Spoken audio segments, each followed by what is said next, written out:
Proyekto Helmo.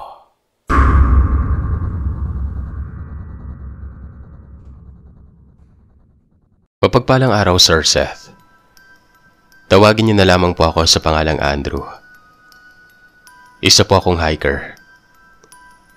Nagsimula akong mahumaling sa pakikinig sa channel mo noong nakaraang taon lamang. Kakatapos lamang ng malakas na bagyo noon pero baha naman sa lugar namin noon. Hindi kami makalabas at wala kaming pwedeng galaan kasi nga ipinagbabawal ang lumayo sa bahay namin kung hindi naman talaga kailangan. Taga Cebu ako at sikat sa aming barangay bilang star player ng isang grupo ng basketball. Kilala ako bilang isa sa mahilig magpa-cute sa aming lugar. Tinatawag akong playboy pero hindi naman po talaga totoo yun, Sir Seth. Siguro tinatawag lamang nila akong ganun dahil nga palagi akong nakangiti at walang ibang iniisip. Gusto ko kasi happy lamang palagi. Ayoko sa mga negatibong bagay dahil naniniwala akong kadikit na noon ang salitang malas. Basta ako yung tipo ng tao na cool lang, patchill at ngingiti-ngiti na para bang walang problema. Ang hindi nila alam, meron akong lihim na tinatago tungkol sa karanasan ko nung minsang maligaw ako sa pinakamalaking kagubatan ng Cebu na hindi ko na po papangalanan. Nag-iisa lamang akong anak, kaya medyo sunod ako sa layaw. Kahit ano ang ipakiusap ko sa aking mga magulang o hingiin, hindi nila ako tinatanggihan. Alam kasi nila na sa bawat bagay na hinihingi ko ay bumabawi naman ako sa pamamagitan ng pag-aaral na mabuti. Dinadalan ko sila ng awards at iba't ibang mga medalya mula sa walang sawa kong pagsali sa lahat ng mga paligsahan na meron ng aming paaralan. Naniniwala ako na sa pamamagitan nito, mas makikilala ang pangalan ng aking mga magulang, lalo na't pareho silang dalawa na nasa larangan ng politika. Kung iisipin natin, maraming mga ekspresyon ang mga Cebuano na masyado nang ginagawang katatawanan. Akala natin ay simpleng salita lamang ito na pwede nating itawag sa iba. Ginagawa itong pantawag sa mga tao na ang katumbas ay pagmumura sa salitang Tagalog. Hindi naman ganun kakritikal ang salitang ito pero minsan kasi hindi natin alam na ginagawa natin itong pantawag sa mga tao pero may totoo pala talagang nilalang na nagmamay-ari ng pangalang ito. Pero alam niyo ba na may lagim sa likod ng isang nilalang, Sir Seth, na tawagin na lamang nating Tambaluslos? Maniwala man kayo o sa hindi, minsan ko nang nakasalamuha ang nilalang na kagaya nito. Nakakatakot at hindi na magandang balikan pa. Para kasi itong karakter sa kwentong pambata na si Rumpelstiltskin na nangunguha ng mga bata. Taong 2021 lang nang mapag-usapan namin ang aking kaibigang si Rov at Dice na mag-hiking sa isa sa mga malalaking kagubatan ng Cebu. Medyo maluwag na noon ang syudad dahil nawawala na ng paunti-unti ang lagim ng pandemya. Nagkayayaan kami na umalis ng umaga at magdadala na lamang ng tent para doon na manatili sa gabi. Kompleto kami sa mga gamit. May mga dala din kaming shotgun na nakareserba lamang kung sakaling malagay kami sa alanganin o sa delikadong sitwasyon. Natatandaan ko, ayaw pa sana akong payagan ni Mami ng araw na yon. Unang pagkakataon nito na tinanggihan niya ako sa gusto ko. Nilambing ko lamang siya ng gusto para mapapayag ko siya. Maaga kaming umalis sakay ng kotse ni Dice papunta sa bukid. Puro kami nagbabahagian ng mga bagay na gagawin namin pagdating doon. May kanya-kanya kasi kaming baon at balak lang naming iakyat din ang aming kotse sa may paanan ng bundok para hindi ito pagtripan ng ibang nakatira doon. Inilabas ko yung backpack. Kung ang pag-uusapan ay pabigatan ng dala, Hindi problema sa aming tatlo ang bagay na yon. Medyo sanay na kasi kami sa pagpasan ng mga bagay-bagay. Nagkanya-kanya na kami sa paglabas ng kotse para magsimula na sa pag-akyat. Habang naglalakad ay nilalagyan ko ng palatandaan ang bawat malaking puno na madadaanan namin. Ang idinidikit ko ay yung mga stickers na alam kong hindi kaagad natatanggal. Noong unang maglakad si Rov, kasunod ako tapos panghuli naman si Dice na panay hawak sa kanyang cellphone at nagsiselfie noon. Sa aming tatlo, si Dice ang pinaka-banidoso. Kalalaki niyang tao ay gumagamit siya ng toner at kung ano pang anek-anek para kuminis sa mukha. Kaya kahit hindi naman siya nasisikatan ng araw sa bahaging nilalakaran namin noon, ay namumula pa rin siya ng gusto. Saglit kaming tumigil nang makarating kami sa isang malaking puno ng mahogany. Sabi ko sa kanila, jijingga lamang ako kaya sila man ay nagsigaya din. Inilapag ko ang aking bag at nagpunta sa may mas marami pang malalagong kakahuyan para doon tugunan ang tawag sa akin ng kalikasan. Habang umiihi, pinapakiramdaman ko ang paligid noon. Sa hindi kalayuan, may napansin akong para bang bata. Naglalakad ito palayo sa amin. Siguro may ibang hikers din sa kagubatang ito kung saan may sarili din silang ruta. Hinayaan ko na lamang ang batang ito kahit nakikita kong wala itong kasama. Baka lamang kasi namamahinga lang ang magulang nito na malamang ay nasa paligid lamang din. Hindi ko kasi siya gaanong makita ng malinaw. Pero alam kong bata siya. Base sa tangkad niya. Nag-zipper ako ng pantalon. Humarap sa mga kasama ko na noon ay kanya-kanyang inom ng tubig. Nang umaktong mabibilaukan si Dice, kaagad itong inalalayan ni Rov sabay sabing mag-ingat dahil hindi naman ito mauubusan ng tubig. Si Rov naman ang matatawag kong tatay-tatayan namin. Siya yung palaging nangunguna. Kapag may problema kami ni Dice ay sa kanya kami unang dumudulog dahil alam kong marami siyang pwedeng i-advise sa amin.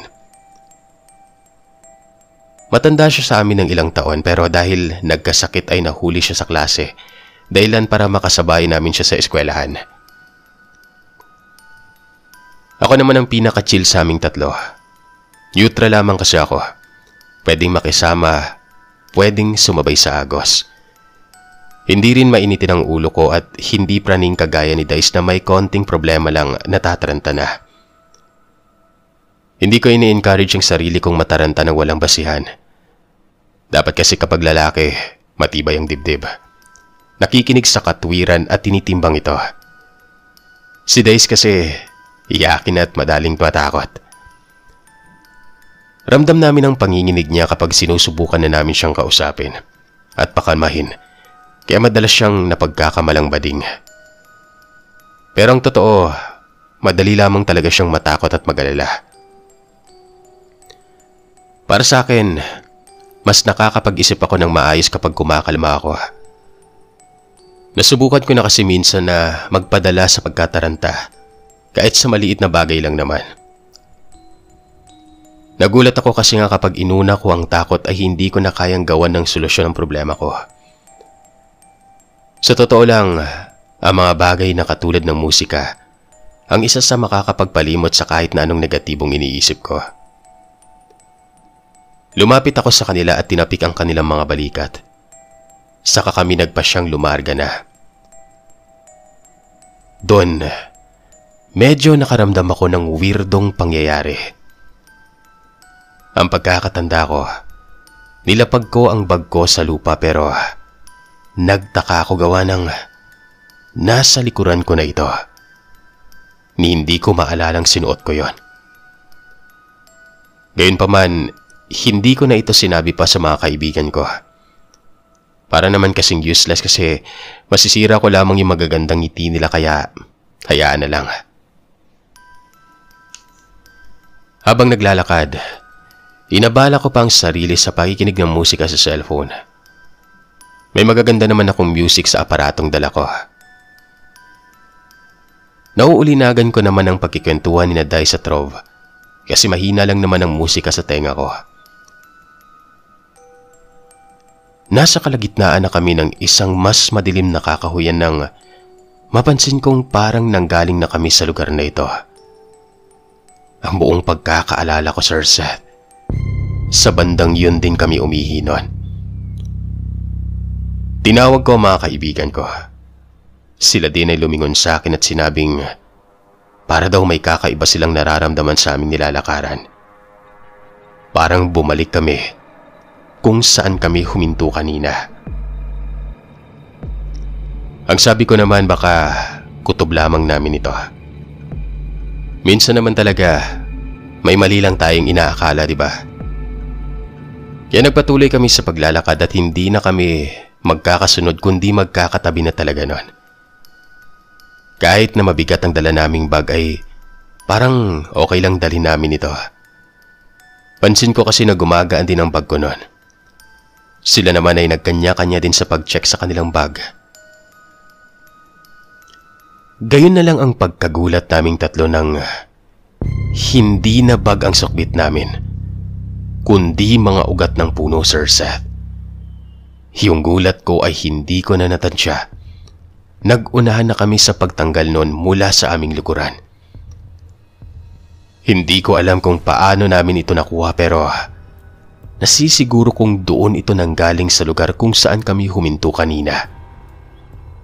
Napagtanto kong wala na ang mga bag naming tatlo nun. Kagaya ko, tinanggal ni Rov at Dice ang kanilang mga bag at iniwan kung saan kami umihi kanina. Nagmamadali naming binalikan ang aming mga gamit nun. Naroroon ang mahalagang bagay namin kagaya ng pagkain at tubig. Habang tumatakbo ay naririnig ko si Rov na sinasabi sa akin na hintayin ko sila at baka magkahiwa-hiwalay kami.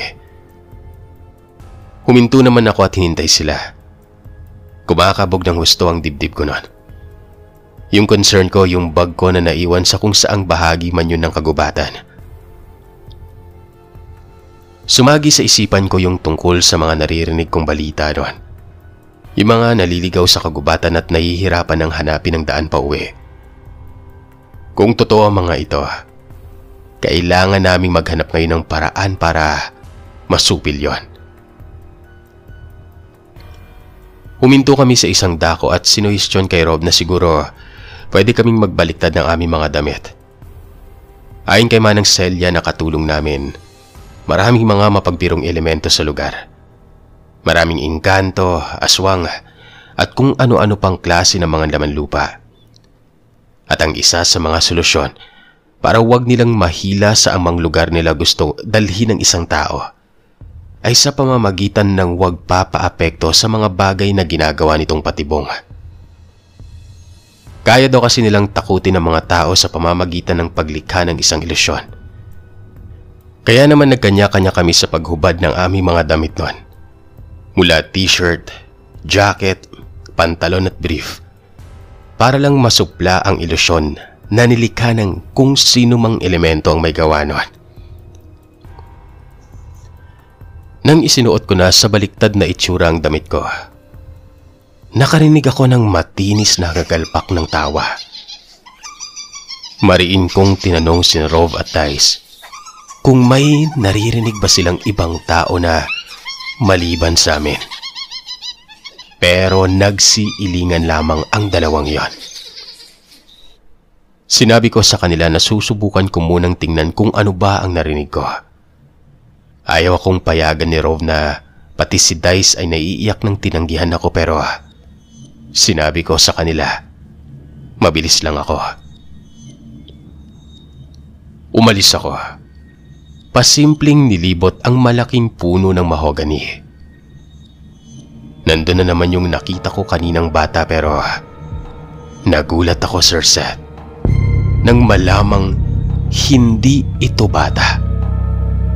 Pero isa itong napakatanda at ubod ng pangit na nilalang na butot balat na. Kasing itim ng grasa ang balat nito. May malaking tiyan na parabang Alam mo yung batang malnourished? Ganon na ganon. Tansya ko, nasa 2 ruler lamang ang tangkad nito.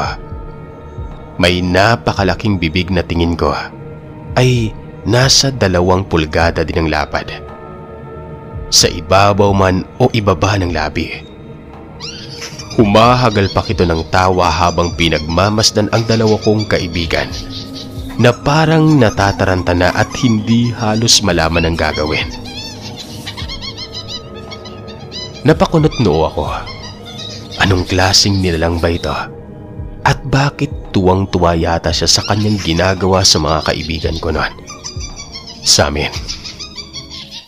Muli, gumulong siya sa kakatawa na labis kong ikinahilakbot.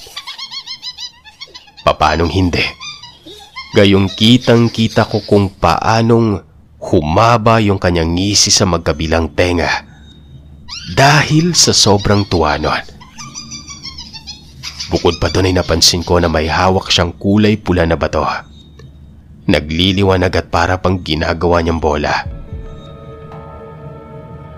Sabi niya, hindi raw kami makakabalik sa aming pinanggalingan at patuloy kaming maliligaw kapag hindi umano namin siya nahanap.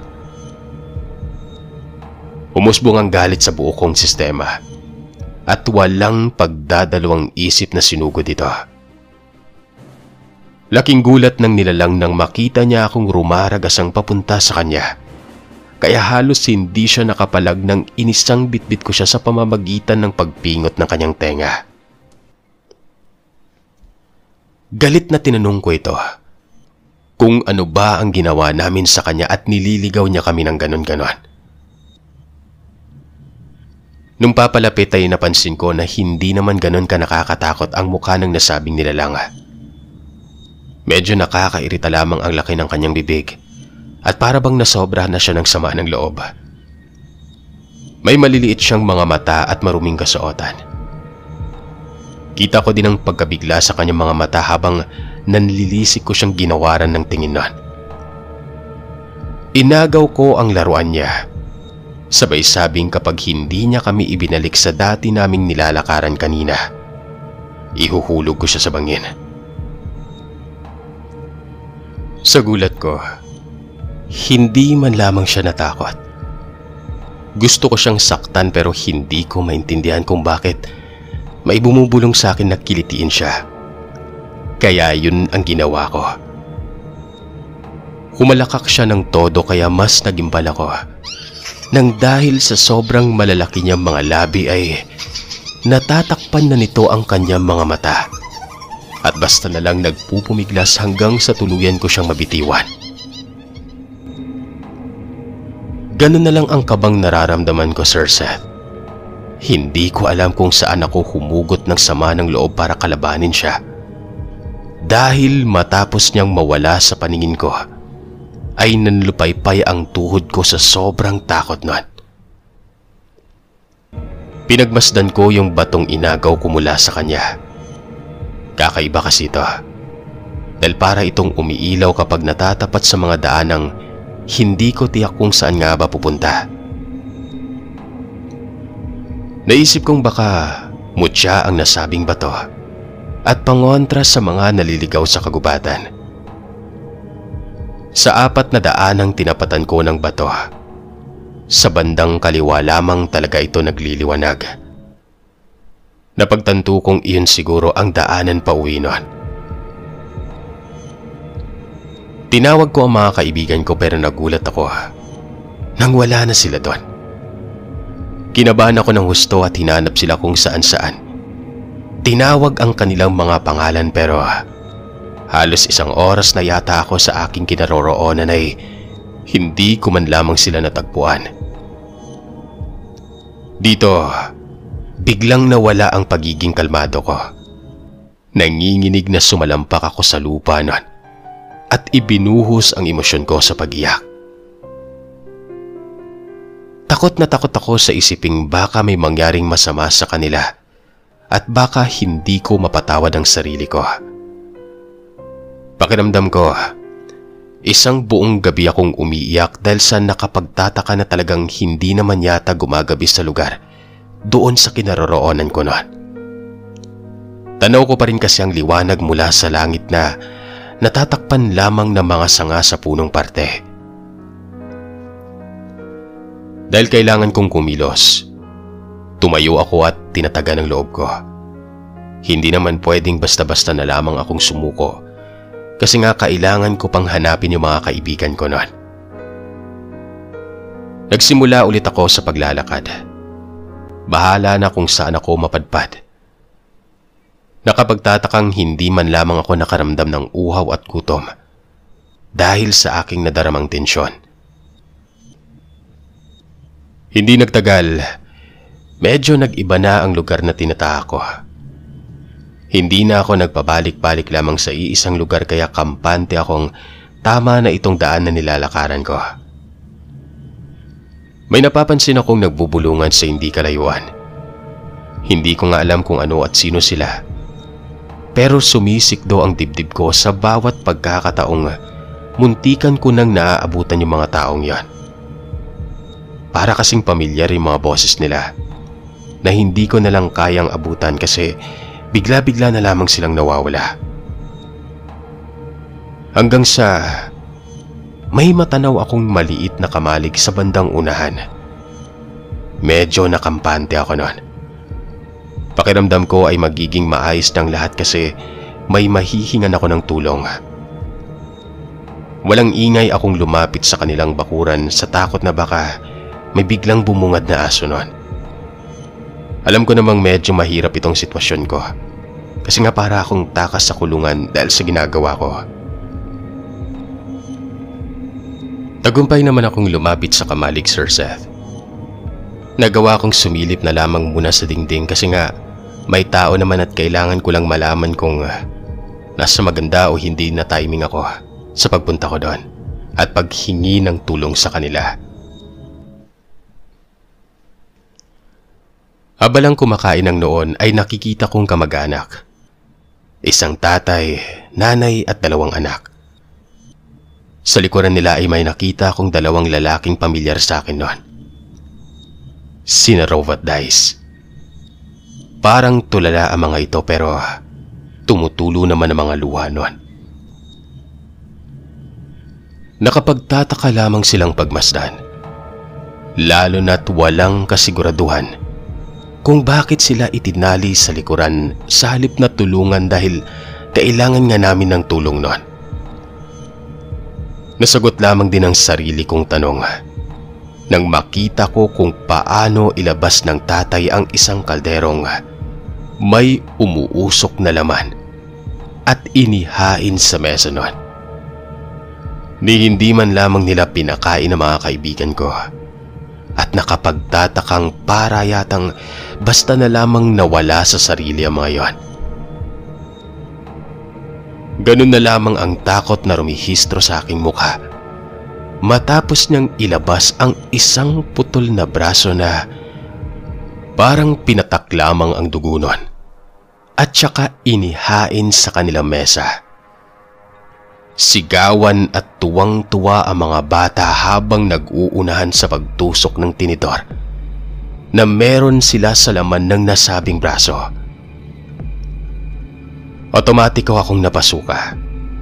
Hindi ko natiis ang sama ng aking pakiramdam at dali-dali kong hinimas ang tiyan ko. Pakiramdam ko ay mamamatay ako sa sobrang takot noon. Mga aswang pala ang pamilyang balak ko sanang hinga ng tulong, Sir Seth. Medyo nabuwag ang pagtayo ko ng tuwid noon. Kaya hindi sinasadyang napatid ko ang isang tuyong kahoy na lumikha ng ingay sa buong paligid. Naagaw nito ang atensyon ng mag-anak sa loob ng kamalig kaya napatingin sila sa isa't isa. Pagkatapos ay nagsitayuan. Bumulong ang nanay at sinabing mukhang may bago na naman daw silang huhulihin. Kaya gano'n na lang ang kilabot na gumapang sa buong sistema ko. Halos hindi makahinga na ginawan ko ng paraan kung paano makakapagtago nun. Umakyat ako sa kanilang bubungan nang hindi nila napapansin at nakita silang nagkanya-kanya sa pagtakbo papunta sa kagubatan. Para bang hinahanap nila ang kung sino mang naglikha ng ingay sa labas ng kanilang tahanan. Kaya nang makita kong malayo-layo na sila, sinamantala ko ang pagkakatawan. Bumaba ako sa pagkakaakyat at sa pilitang pumasok sa bahay nila. Pinuntirya ko kaagad na lapitan si Rov at Dice na noon ay tulala pa rin. Kaya malakas ko silang pinagsasampal. Tingin ko ay para silang nagising mula sa mahimbing na pagkakatulog noon. Pupungas-pungas kasi na idinilat nila mga mata at wala sa sariling nagtaka kung paano sila napunta sa lugar na yon. Sinabi ko sa kanila na kakainin na lamang sila ng mga aswang. Wala pa silang kaalam-alam. Kaya naman nagmamadaling tinanggal ko ang pagkakatali nila sa upuan. Ipinaliwanag ko sa kanila na kailangan na naming umalis dahil baka bumalik kaagad ang mga nilalang na yon. At walang habas na kaming lantakan dahil kung tutuusin, mas marami at malalakas pa din sila kaysa sa amin. Sabay pang tumayo ang dalawa na nagkagulatan noon. Kaya minwestahan kong tumakbo na at sumunod sa akin. Dali-dali kaming lumabas ng kamalig at kumaripas ng takbo na para bang walang anumang nangyari. Ni hindi na kaming nag-abala pang isara ang pintuan ng kanilang kamalig. Ang kanilang nakahaing braso sa mesa ay ikinagulat ko na lang na basta na lamang tinalunan ng aso noon at nilantakan. Saka ginutay-gutay na parang isang taong hindi nakalamon. Ilang minuto lamang ang nakalipas. Narinig namin ang matinis na palahaw ng kung sino sa pinanggalingan namin na hula ko ay ang pamilyang aswang. Kasi nga nakatakas na ng tuluyan ang mga bihag na balak sana nilang lantakan para sa gabing yon. Nangihinang napasalampak ako sa lupa. Pinagmasdan ko si Rov at Dice na halatang hindi maganda ang pinagdaanan ngayong araw na ito. Napalunok ako. Sinabi ko sa kanila kung ano ba ang gagawin namin. Nanginginig na bumaling sa akin si Dice noon at sinabing akala niya iniwan ko na raw sila. Sinabi ko sa kanya na hindi ko naman magagawa yon. Hindi ko sila kayang iwanan. May nakita lang kasi ako kanina kaya natagalan ako at umalis na sila. Umiling naman itong si Rov. Sinabing hindi naman sila umalis sa pinaghintayan nilang lugar sa akin. Sa pilitan umano silang kinuha noong mga nilalang na basta-basta na lamang silang dinaluhong at sinakmal, saka pinatitig sa kanilang mga mata. Yun na. Hindi na nga sila nakagalaw dahil sa pagkakatulala. Para bang lalo silang nahipnotismo at hindi hinayaang makagalaw dahil nga balak na silang bihagin ng mga yon. Sa kalagitnaan ng aming katahimikan ay bigla na lamang bumunghalit ng iyak si Dice. Inalo naman namin siya ni Rov kasi nga wala namang may gusto na magkaganito kami. Talagang ito yata ang pagsubok na sinusubukan kong hanggang saan nga ba ang tapang na kaya naming ipakita. Inilabas ko ang bato na inagaw ko kanina doon sa misteryosong nilalang na nakita ko. Nagulat si Rov at Dice saka tinanong ako kung saan ko nakuha ang bagay na yon. Sabi ko sa kanila, nakuha ko galing sa nilalang na siyang dahilan kung bakit kami naligaw. Hindi makapaniwala si Rov kasi nga dinescribe ko sa kanyang itsura ng nilalang na yon. Ayon sa kanya, bata pa lamang umano nang malaman niya ang tungkol sa tambaloslos. Kung tama ang pagkakabigay ko sa kanya ng detalye, malamang sa malamang, ito yung mga nilalang na ang gawain daw talaga ay iligaw at paglaruan ang mga taong naililigaw sa bukid. Yung hindi na alam kung saan sila pupunta at yung mga taong gusto nilang magsilbing katatawanan sa kanila. Medyo kabisado kasi ni Rov ang tungkol sa mga ganong nilalang dahil sa lola niyang nakatira din sa probinsya. Si Dice naman, parang nagsumiksik na sa gitna namin ni Rove. Kahit kailan talaga, duwag ang isang ito. Gayunpaman ay nakikinig naman siya sa amin kapag sinasabi ko sa kanya na kailangan niyang kumalma para tuluyan na kaming makauwi. Muli, tumayo ako at pinakiramdaman ang paligid nun. Itinaas ko yung batong kulay brown at hinayaang itapat ito paikot sa aming kinatatayuan. Hindi ko maiwasang mamangha habang pinagmamasdan ang liwanag na ipinapakita nito. Sinabi ko kaagad sa kanila na doon nga kami dadaanan. Napagtanto ko kasi kanina na kung nasaan ang liwanag, doon ako sumusunod sa pagtahak. At kahit papano naman, nakikita ko ang daan na alam kong totoo na at wala ng panlinin lang pa. Naglakad kami ng halos 2 oras. Nakapagtataka lang na dapat ay paakyat o pababa ang daang tatahakin namin kasi nga nasa bundok kami. Pero nagulat ako nang mapansing patag ang lupang tinatahak namin noon. Gayunpaman, hindi na ako nagpadaig pa sa labis na takot. Totoo nga kasing hindi na ako nakakapag-isip ng matino kapag mas inuuna ko ang takot at kaba. Mas lalo akong natataranta kaya kailangan lang nagawan ko ng paraan ang pag-alis namin sa lugar na ito para makauwi na.